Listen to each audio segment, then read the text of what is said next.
Hello everyone, welcome है आपका maths की क्लास में। तो आज हम स्टार्ट करने वाले हैं फंक्शन का, वो भी फंक्शन का हम रियल वैल्यूड पार्ट स्टार्ट करेंगे। देखिए, फंक्शन को दो पार्ट में लोग पढ़ेंगे, एक रिलेशन और उस फंक्शन और उससे रिलेटेड तमाम सारी चीजें। लेकिन जो अभी हम स्टार्ट करने वाले हैं, यहाँ पे हम पढ़ने वाले हैं real valued function.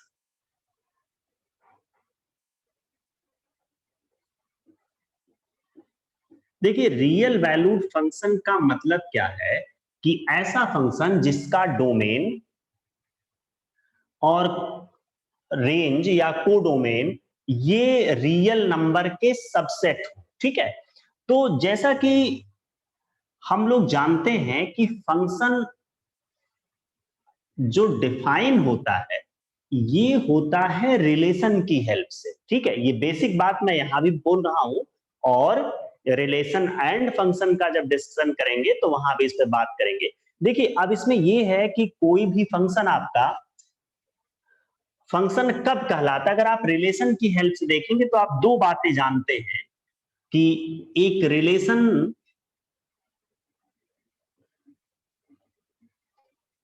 B a function. देखिए, दो सेट के बीच का, ए टू बी का के बीच का के एलिमेंट का किसी भी तरह का लिंक, ठीक है, किसी भी प्रकार का अटैचमेंट रिलेशन कहलाता है। इसके लिए किसी टर्म्स कंडीशन की जरूरत नहीं होती है। लेकिन अगर फंक्शन की बात करोगे तो इसके लिए कंडीशन ये होती है कि each element of domain set contains unique image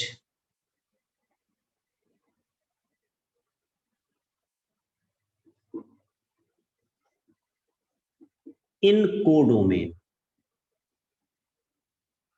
देखो, इसका मतलब ये होता है कि जैसे ए से बी तक अगर फंक्शन है, तो अगर हम इस बात को एरो डायग्राम से दिखाएं तो हम ये कहना चाहते हैं कि जो पहला सेट है जिसको डोमेन सेट कहा जाएगा, और दूसरा जिसको हम लोग कोडोमेन कहेंगे।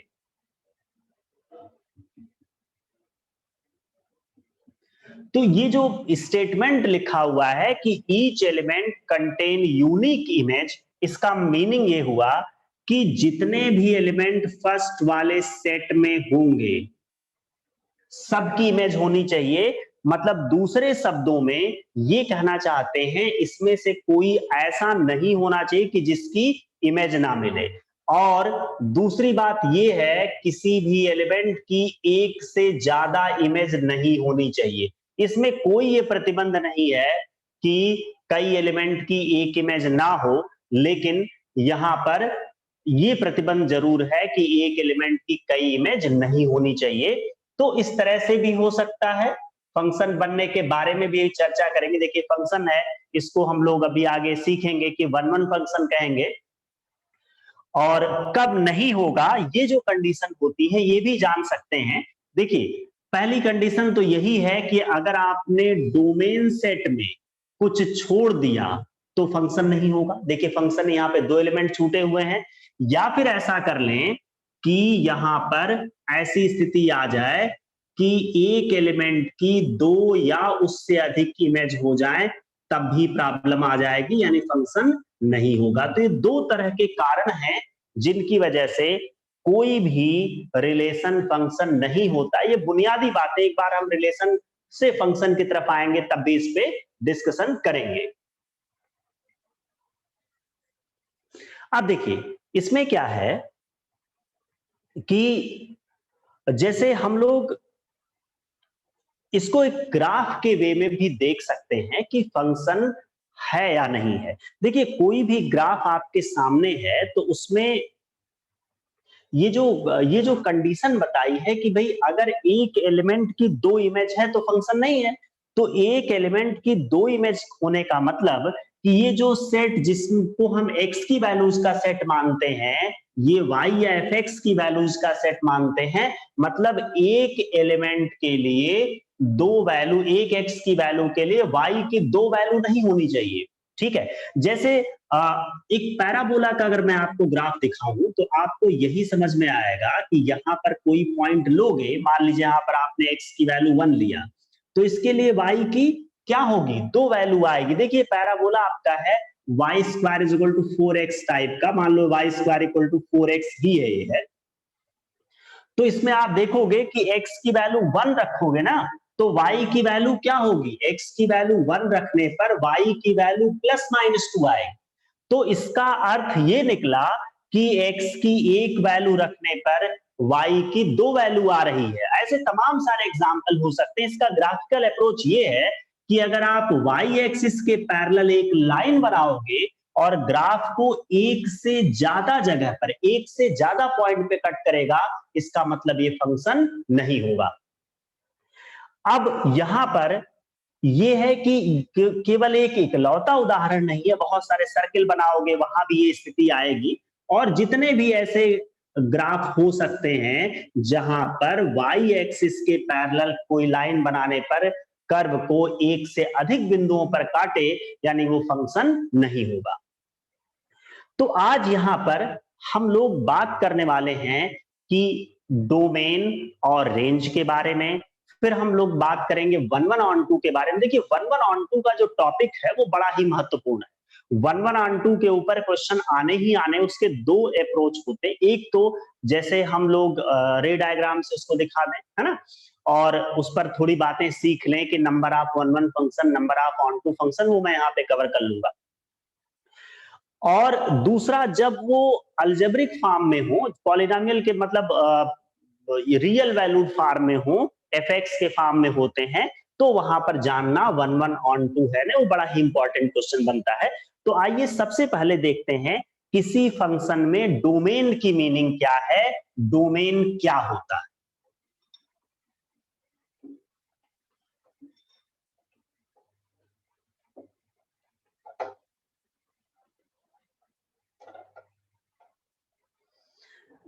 देखिए डोमेन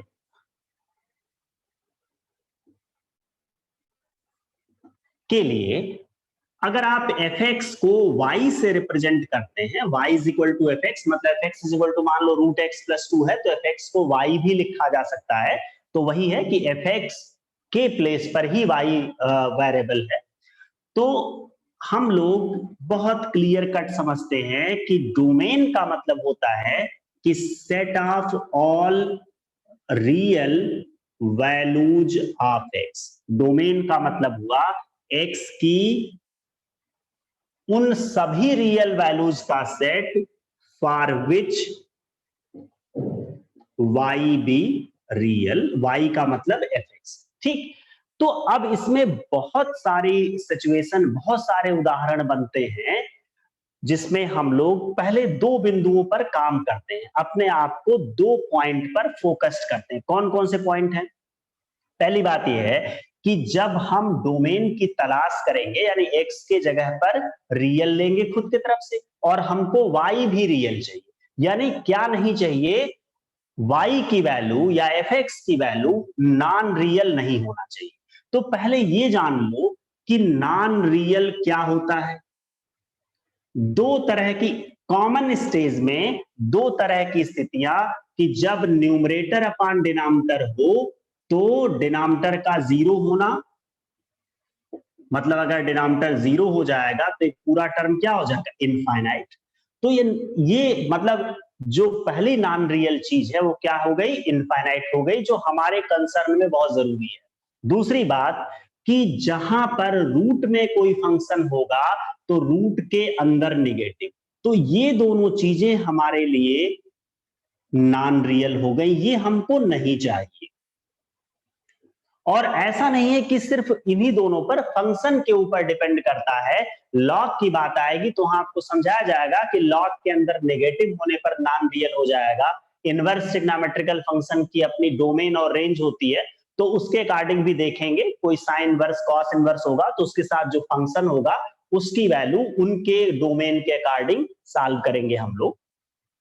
तो शुरुआती जो कॉमन फंक्शंस हैं उनके बारे में बात कर रहा हूं। तो अब आप दो तरह से देख सकते हैं, या तो ऐसे सोचिए कि हम x की वो वैल्यूज पता कर लें जो हमको चाहिए, ठीक है, या ऐसे कर लें कि x की उन वैल्यूज का पता लगा लें कि जो हमको नहीं चाहिए। तो जो नहीं चाहिए वो रियल नंबर में से माइनस कर देंगे, बचा हुआ पार्ट हमारा डोमेन कहलाएगा। अब कहां पर किस स्थिति किस तरह से काम करेंगे ये डिपेंड करेगा क्वेश्चन के ऊपर। जैसे अगर कहीं पर लिखा हुआ F X is equal to 3x² plus 7x plus 2, हमें इसका डोमेन निकालना है। तो हम ये देख सकते हैं कि यहां पर आप x की कोई भी वैल्यू रखिए, ना तो कभी इनफिनिट आएगा, रूट है नहीं कि उसके अंदर नेगेटिव आएगा। तो ऐसी स्थिति में कि डोमेन हो गया set of real number.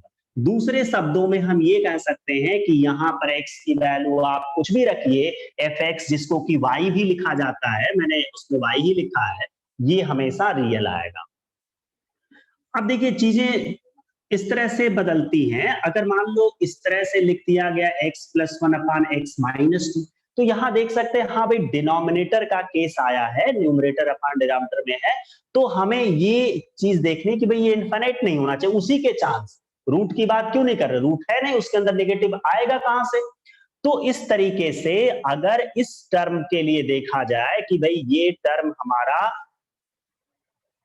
Non real कब होगा, यानी इनफिनिट कब होगा, जब डिनोमिनेटर 0 हो जाए। मतलब हम ये कहना चाहते हैं, अगर हम इसको शब्दों में भी लिखें कि for F X be real या फॉर वाई बी रियल,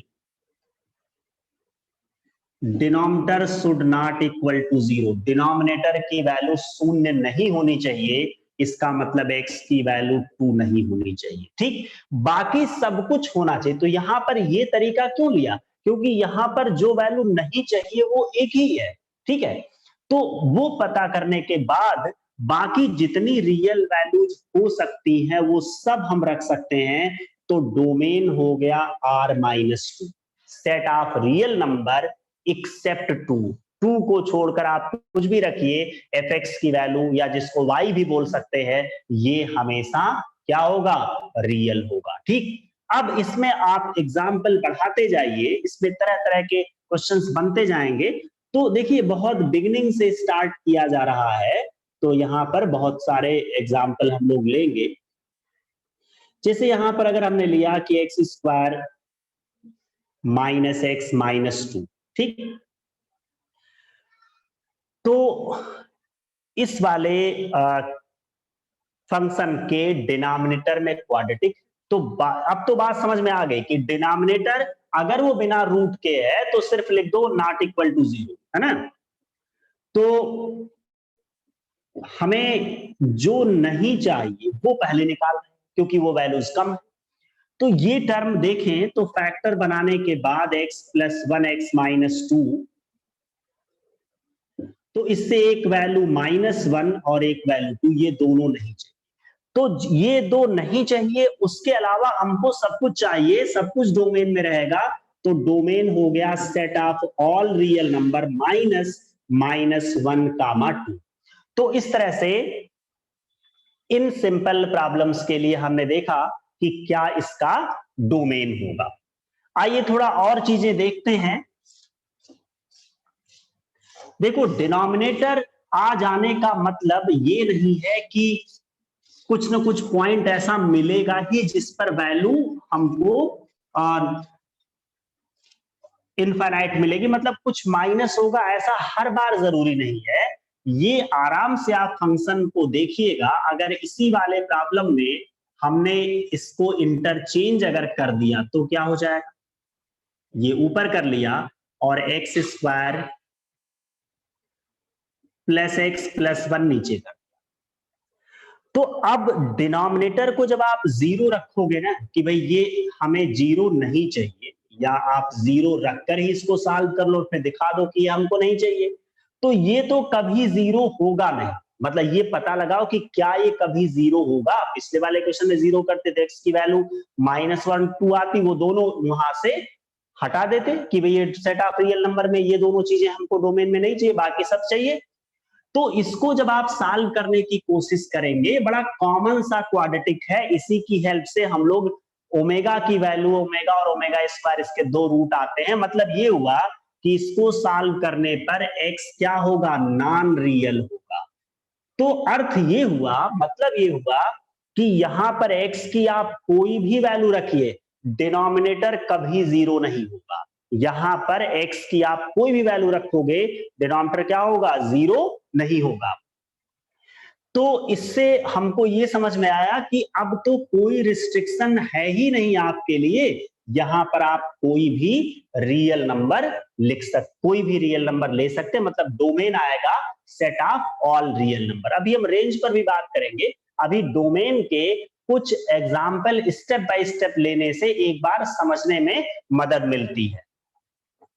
अब देखिए इसके बाद जो सिंपल, मान लो लीनियर फंक्शन हमने ले लिया कि 2x माइनस 3 स्क्वायर रूट के अंदर है, तो जो स्क्वायर रूट के अंदर का टर्म है, अब देखिए वहां पर हमने डिनोमिनेटर वाले में हम ये पता लगा रहे थे क्या नहीं चाहिए, यहां पर बात दोनों तरफ से वही हो जाएगी, जबकि हमें जो चाहिए वो निकालना ज्यादा आसान है। कि जैसे यहां पर अगर हमने लिखा कि हमको किस चीज की रिक्वायरमेंट, हमें एक्स की उन वैल्यूज की जरूरत है जिनको रखने से ये हमारा फंक्शन रियल होगा, मतलब जो रूट के अंदर का टर्म है वो greater than or equal to zero होना चाहिए। तो 3x minus two greater than or equal to zero लेंगे, तो इससे x की वैल्यू क्या हो जाएगी, greater than or equal to 2/3। अब देखिए इसमें आप लोग इंटरवल के बारे में समझते होंगे कि जब इस तरह की सिचुएशन है कि जैसे मान लो कभी आपसे कहा जाए कि x ग्रेटर देन, तो इस बात को समझिएगा कि कोई रियल नंबर अगर है, किसी भी रियल नंबर से ग्रेटर है, वो इनफाइनाइट से लेस होगा, यानी इस तरफ ओपन इंटरवल आएगा। और अगर इसी तरह से अगर कहा जाए कि x always less than any number या less than or equal to, दोनों भी पॉसिबिलिटी है, तो कोई भी रियल नंबर किसी भी वैल्यू से लेस अगर है, लेकिन वो माइनस इनफाइनाइट से हमेशा ग्रेटर माना जाएगा। तो अब इंटरवल में तो आप समझते ही होंगे, अगर इक्वल का भी साइन है तो क्लोज उस तरफ लगेगा, और अगर केवल लेस या ग्रेटर है तो ओपन लगेगा। तो यहां पर ये समझ में आया कि x greater than or equal to 2/3, तो greater than or equal to 2/3 है, इसका मतलब ये इनफाइनाइट से लेस तो होगा, या आप डायरेक्ट लगा सकते हो, ये तो यहाँ पे थोड़ा समझाने के लिए स्टेप बढ़ाए जा रहे हैं। तो ये हमारा डोमेन हो जाएगा। अब देखिए डोमेन इस स्थिति में आपको कुछ नहीं करना डायरेक्ट, लेकिन जैसे जैसे आप इसकी डिग्री बढ़ाओगे रूट वाले टर्म की, तब आपको थोड़ा सोचना पड़ेगा। देखिए यहाँ पे रूट के अंदर अगर मैंने लिखा है एक्स स्क्वायर माइनस 3x+2, बहुत साधारण सा क्वाड्रेटिक है। तो डोमेन की जहां तक बात है, डोमेन के लिए यही तरीका हम लोग लेके चलेंगे कि रूट के अंदर का term greater than or equal to zero होना चाहिए, इस तरह की एक्स की वैल्यूज हमें चाहिए। इसको सॉल्व करना है इनइक्वालिटी को। देखिए इनइक्वालिटी को सॉल्व करने के लिए थोड़ा अलर्ट रहिएगा। इन जनरल अगर एक्स स्क्वायर का कोफिशिएंट पॉजिटिव है, तो इसके रूट्स, जैसे शुरुआत में सीखने के लिए बात कर रहे हैं, आप इसके रूट्स निकाल लीजिए। तो इसके आपके पता है, इसके दो फैक्टर x-1 और x-2 है, तो एक x की वैल्यू 1 आएगी, एक 2 आएगी। अब इनके बीच में इन जनरल जो अगर रूट हमारे अल्फा बीटा है और वो ऑर्डर में है, और साथ में मैंने पहले ही कहा है कि मैं ये दो फैक्टर वाले चीजों के बारे में बात कर रहा हूं कि यहां पर एक 1 है एक 2 है, तो 1 और 2 के बीच में चूंकि ऑर्डर से हैं और एक्स स्क्वायर का कोफिशिएंट पॉजिटिव है, तो 1 से 2 के बीच में नेगेटिव होगा, मतलब एक्स की कोई वैल्यू 1 से 2 के बीच में लेंगे तो इस पूरे की वैल्यू नेगेटिव होगी। 1 से कम के लिए पॉजिटिव होगा और 2 से ज्यादा के लिए पॉजिटिव होगा, और 1 और 2 पर तो जीरो होगा ही होगा। तो हमको क्या चाहिए, हमको नेगेटिव तो नहीं चाहिए, greater than or equal to चाहिए, जीरो चाहिए। मतलब इस तरह से लिख सकते हैं कि एक्स की वैल्यू माइनस इनफाइनाइट से लेकर 1 तक कुछ भी हो सकता है, और सॉरी यूनियन जिसका मतलब होगा 2 से लेकर इनफाइनाइट तक। या दूसरे अर्थों में एक काम करिए, set of all real number में से 1 से 2 तक का ओपन इंटरवल माइनस कर दीजिए। 1 से 2 के बीच की कोई वैल्यू नहीं चाहिए, बाकी आप यहां पर कुछ भी ले सकते हैं।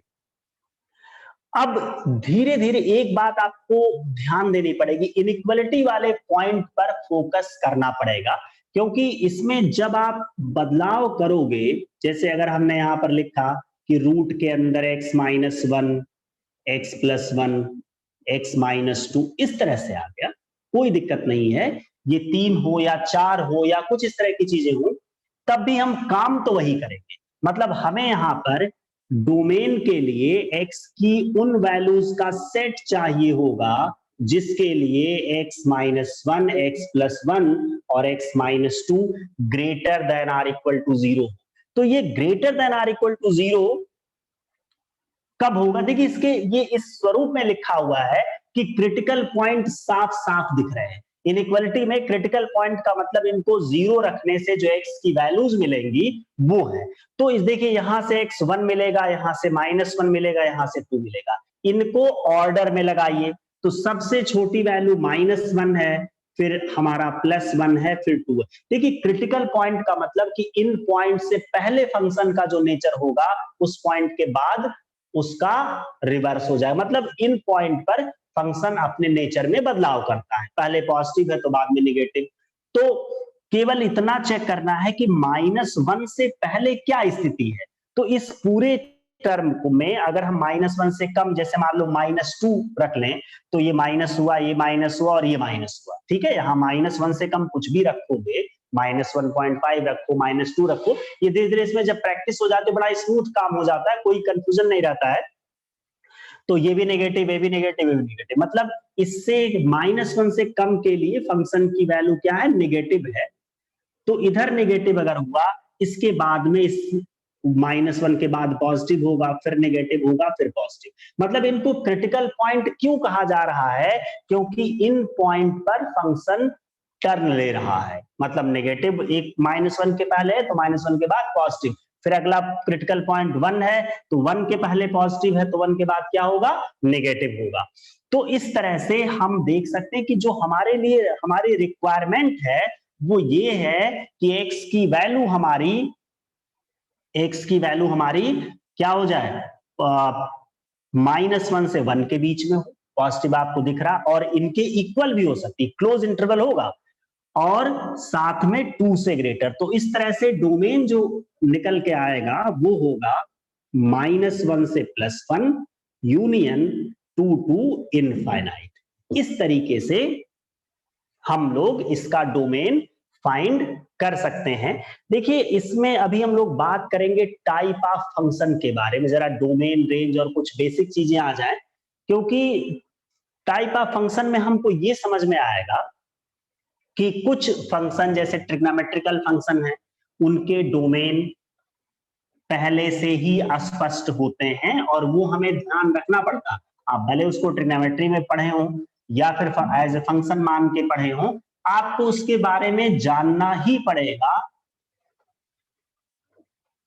तो कुछ जो जनरल टाइप के फंक्शन है, इनके ग्राफ का भी डिस्कशन मैं करूंगा अभी, और ग्राफ के साथ साथ डोमेन, रेंज और उनकी प्रॉपर्टी को एक बार रिवाइज करूंगा। लेकिन जैसे f(x) की वैल्यू मैग्नीट्यूड x है, या मॉड में कोई भी पॉलिनोमियल है, डोमेन तो इसका सेट ऑफ रियल नंबर होगा। आगे रेंज वगैरह पे बात करेंगे। और इस तरह से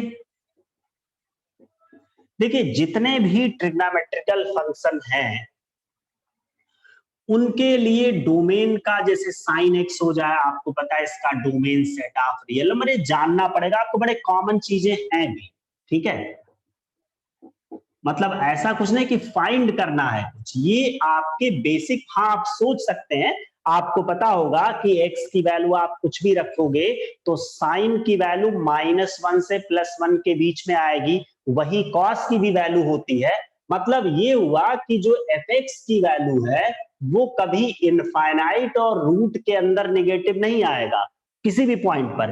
तो इसका अर्थ ये हुआ कि हम लिख सकते हैं set of all real number. हमारा डोमेन जो होगा वो set of all real number होगा। कॉस के लिए भी यही स्थिति है। लेकिन जब आप tan की बात करेंगे तो tan x बहुत से बिंदुओं पर इनफाइनाइट होता है। किन बिंदुओं पर होता है? 90 के ऑड मल्टीपल पर, π/2 पर, 3π/2 पर। सब जानते हैं कि tan 90 इनफाइनाइट शुरू में क्लास 9 से पढ़ाया जाता है। तो इसका अर्थ ये हुआ कि इसके डोमेन में कोई भी रियल नंबर हो सकता है, लेकिन π/2 का मल्टीपल नहीं हो सकता, वो हमने हटा दिया। ऐसे आप सोच के हटा सकते हैं अपने हिसाब से, कोई ऐसा नहीं कि अगर याद ही हो और वैसे जैसे सोचेंगे फंक्शन के बारे में तुरंत समझ में आ जाएगा यही होना चाहिए। देखिए कॉट के बारे में आपको बताया कि 0, π, 2π इन सब पर कॉट इनफाइनाइट होता है, मतलब पाई के मल्टीपल पर, तो वो हटा दो, बाकी सब इसके डोमेन में है। और दूसरी बात कि sec x और cosec x, इनको हम ग्राफ और बाकी सभी पॉइंट की हेल्प से सीखेंगे, लेकिन अभी डोमेन की बात कर रहे हैं, रेंज की बात करेंगे, तो इनके क्वेश्चंस जो आएंगे ना, तो वो वहां पर हमको जरूरत पड़ेगी इसकी, इसलिए हम थोड़ा सा इसमें हिंट कर दे रहे हैं। देखिए sec x के बारे में बात करेंगे तो जहां पर cos 0 होगा, क्योंकि आपको पता है कि sec होगा 1/cos, तो अगर cos 0 होता है तो sec इनफाइनाइट होगा। तो इसका मतलब जिन बिंदुओं पर cos 0 है वो आपको हटाना पड़ेगा। तो cos 90 के मल्टीपल, ऑड मल्टीपल पर 0 होता, वो हटा देंगे तो हमें डोमेन मिल जाएगा sec का। और वैसे ही हम लोग बात करेंगे कोसेक के लिए, तो सेम वही कोसेक का आएगा। ये थोड़ा समझा रहा है, वैसे चार्ट बना के भी लिख सकते हैं, लेकिन चार्ट बनाने से अभी ज्यादा महत्वपूर्ण है कि थोड़ा इन बिंदुओं को हम लोग समझें। तो ये r माइनस n पाई हो जाएगा, क्योंकि साइन पाई के मल्टीपल पर 0, पाई, 2π, 3π इन सब पे 0 होता है, यानी कोसेक उन बिंदुओं पर इनफाइनाइट होगा। तो ये तो हमारा मिल गया इनका डोमेन। ठीक है, अभी रेंज पर भी फिर दोबारा इसको डिस्कस करेंगे और फिर ओवरऑल एक चार्ट बना लेंगे, देखते रहेंगे। तो जो हमसे बिंदु मिलने वाले हैं उनके बारे में जानकारी हुए बिना आप सारे सवाल ऑब्जेक्टिव के नहीं कर सकते, इसलिए हर तरह के फंक्शन की इनिशियल बातें हम आपको बता रहे हैं। और अभी ग्राफ से भी मैंने पहले बोला आपको चीजें हम समझाएंगे अलग अलग फंक्शन के बारे में। तो आइए थोड़ा सा रेंज के बारे में जान लें, और रेंज के बारे में जानने के बाद फिर हम कुछ कॉमन फंक्शंस का डोमेन रेंज डिस्कस करेंगे साथ में।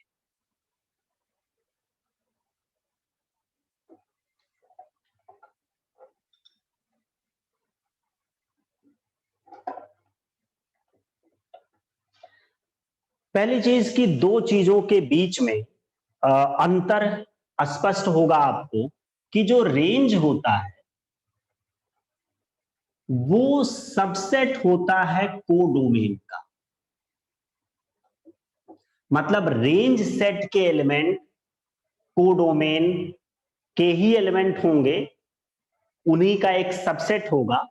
कभी कभी वो दोनों आपस में सेम भी हो जाते हैं। तो अगर रेंज सेट और कोडोमेन सेट किसी फंक्शन का एक ही है तो उसी स्थिति में हम कहते हैं कि फंक्शन ऑन टू होता है। ये बातें अभी 1 ऑन 2 में डिस्कस किया जाएगा, लेकिन रेंज शब्द आते समय मैंने कहा एक बिंदु पहले ये स्पष्ट करें। अब आप देखिए रेंज को आप डिफाइन कैसे करेंगे, बात कर रहे हैं रियल वैल्यू फंक्शन के बारे में। देखिए डोमेन तो फिर भी ज्यादा स्पष्ट होता है शुरू से ही, लेकिन रेंज में थोड़ा सा आपको ज्यादा अटेंटिव होना पड़ेगा। वैसे तो रेंज को डिफाइन ऐसे कर सकते हैं, इन x is equal to function of y, मतलब एक जनरल फंक्शन के लिए जो किसी स्पेसिफिक टाइप का नहीं है, वहां के लिए आप जो सिंपल पॉलिनोमियल है उनमें x एक तरफ और बाकी सारा एक्सप्रेशन दूसरे तरफ y के टर्म, मतलब x को फंक्शन ऑफ y बनाने के बाद हम ये कह सकते हैं कि the set of all real values of y for which x be real. ठीक, बिल्कुल सेम तरह से डिफाइन किया हुआ, एक्स की वैल्यू वाई की वैल्यू। ये बात समझ में आ गई कि यानी जब हम फंक्शन की बात करते हैं तो जो पहला सेट होता है वो एक्स की वैल्यूज का होता है और दूसरा वाई की वैल्यूज का। अब इसमें आपका जो